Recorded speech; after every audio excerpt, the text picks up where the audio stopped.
आप देख रहे हैं हमारा विशेष समाचार बुलेटिन। मैं हूं आपका होस्ट और आज की सबसे बड़ी अंतर्राष्ट्रीय खबर इजराइल की राजनीति, प्रधानमंत्री बेंजामिन नेतन्याहू के भविष्य और मध्य पूर्व में जारी संघर्ष से जुड़ी हुई है। इजराइल में होने वाले आगामी आम चुनावों को देश के हाल के इतिहास के सबसे महत्वपूर्ण चुनावों में से एक माना जा रहा है। इन चुनावों का फैसला केवल नई सरकार का गठन ही नहीं करेगा, बल्कि यह भी तय कर सकता है कि वर्षों तक इजराइल की राजनीति पर छाए रहे प्रधानमंत्री बेंजामिन नेतन्याहू का राजनीतिक भविष्य क्या होगा। इजराइल के सबसे लंबे समय तक प्रधानमंत्री रहने वाले बेंजामिन नेतन्याहू इस समय कई मोर्चों पर एक साथ दबाव का सामना कर रहे हैं। एक और क्षेत्र में जारी सैन्य संघर्ष और दूसरी ओर देश के भीतर बढ़ती राजनीतिक असंतुष्टि और तीसरी ओर वर्षों से चल रहे भ्रष्टाचार के मामले उनके लिए बड़ी चुनौती बन गए हैं। राजनीतिक जानकारों का मानना है कि अक्टूबर में प्रस्तावित आम चुनाव उनके पूरे राजनीतिक करियर का सबसे कठिन इम्तिहान साबित हो सकते हैं। पिछले कुछ महीनों में मध्य पूर्व की स्थिति लगातार तनावपूर्ण बनी हुई है। ईरान के साथ तनाव, लेबनान सीमा पर संघर्ष और गजा युद्ध के बाद अंतर्राष्ट्रीय स्तर पर बढ़ती आलोचना ने इजराइल की राजनीति को गहराई से प्रभावित किया है। इन घटनाओं के बीच नेतन्याहू की सरकार की नीतियां लगातार बहस का विषय बनी हुई हैं। रिपोर्ट्स के अनुसार ईरान के साथ हुए अंतरिम समझौते को लेकर भी इजराइल के भीतर अलग अलग प्रतिक्रियाएं सामने आ रही हैं। कुछ लोगों का मानना यह है कि यह समझौता क्षेत्र में तनाव कम करने की दिशा में कदम हो सकता है, जबकि अन्य का कहना है कि इससे इजराइल की सुरक्षा संबंधी चिंताएं पूरी तरह समाप्त नहीं होंगी। इसी कारण सरकार पर लगातार दबाव बना हुआ है। इसी बीच लेबनान के मोर्चे पर भी हालात आसान नहीं है। इजराइल और हिजबुल्लाह के बीच जारी संघर्ष ने उत्तरी सीमा को लंबे समय से अस्थिर बना रखा है।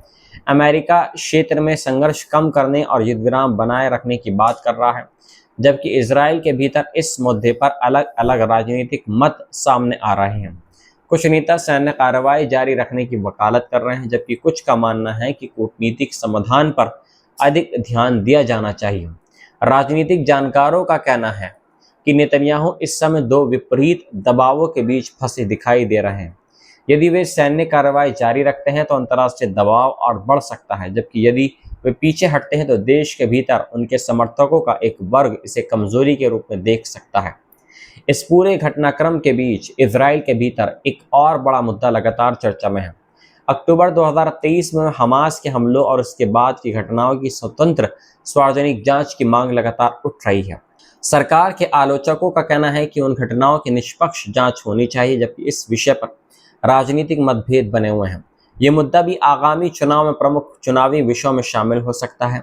दूसरी ओर गजा में युद्ध के बाद इजराइल को अंतर्राष्ट्रीय स्तर पर बढ़ती आलोचना का सामना करना पड़ा है। कई देशों और अंतर्राष्ट्रीय संगठनों ने मानवीय स्थिति को लेकर चिंता व्यक्त की है, जबकि इजराइल का कहना है कि उसकी सैन्य कार्रवाई उसकी सुरक्षा आवश्यकताओं के तहत की गई है।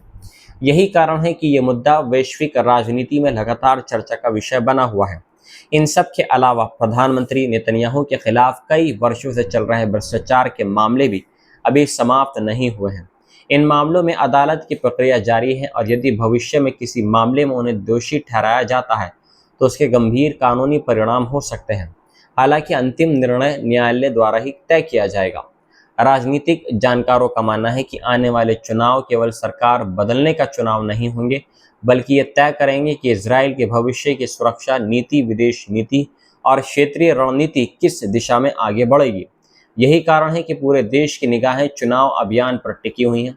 इस बीच नेतन्याहू के प्रमुख राजनीतिक मुखालिफ और पूर्व सैन्य प्रमुख गादी आइज़ेनकॉट ने भी सरकार की नीतियों की आलोचना की है।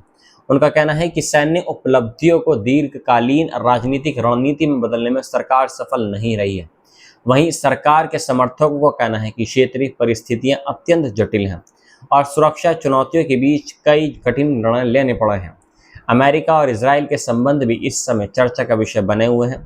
दोनों देशों के बीच लंबे समय से घनिष्ठ रणनीतिक संबंध रहे, लेकिन हाल की घटनाओं के बाद क्षेत्रीय नीति को लेकर विभिन्न प्रकार की चर्चाएं सामने आई हैं।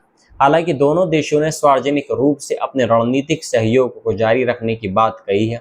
जानकारों का मानना है कि यदि चुनाव से पहले क्षेत्र में सुरक्षा स्थिति और अधिक बिगड़ती है तो इसका असर चुनावी माहौल पर पड़ सकता है। वही यदि कूटनीतिक स्तर पर कोई महत्वपूर्ण प्रगति होती है तो राजनीतिक समीकरण भी बदल सकते हैं। आगामी चुनावों में सबसे बड़ा सवाल यही रहेगा कि क्या बेंजामिन नेतन्याहू एक बार फिर सत्ता में वापसी कर पाएंगे या इजराइल की जनता इस बार किसी नए नेतृत्व को चुनने का फैसला करेगी। ये चुनाव केवल एक राजनीतिक मुकाबला नहीं बल्कि इजराइल की आने वाली विदेश नीति, सुरक्षा रणनीति और क्षेत्रीय भूमिका की दिशा भी तय करेगा। फिलहाल पूरी दुनिया की निगाहें इजराइल के आगामी चुनावों और मध्य पूर्व में बदलते घटनाक्रम पर टिकी हुई हैं। आने वाले सप्ताहों में चुनावी अभियान और क्षेत्रीय घटनाएं इस मुकाबले को और भी दिलचस्प बना सकती हैं।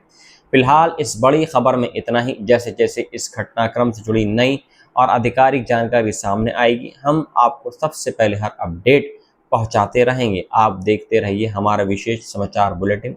जय हिंद।